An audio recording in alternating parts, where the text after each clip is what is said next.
Наставниците ќе ги спојат новогодишните и божичните празници, работните активности по нова година да започнат на 9 јануари. Ова е препораката што денеска ја даде Министерството за образование и наука. Утаму информираат дека до раководните лица на училиштата во земјава веќе е доставена препораката деновите по нова година да бидат неработни. Согласно календарот за работни денови за учебната 2017-2018, известуваме дека до раководните лица на училиштата е доставена препорака деновите што следуваат по новогодишните празници да бидат неработни, односно работните обврски да започнат на 9 јануари, стои во известувањето на Министерството за образование и наука.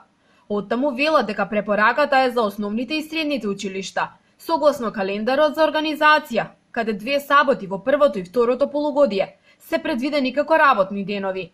Препораката информираат надлежните со цел да се почитува правото на вработените во училиштата на 40-часовно работно време во 5-дневна работна недела. Со спојување на празниците, училиштата ќе ги намалат и трошоците за загревање на училишните објекти.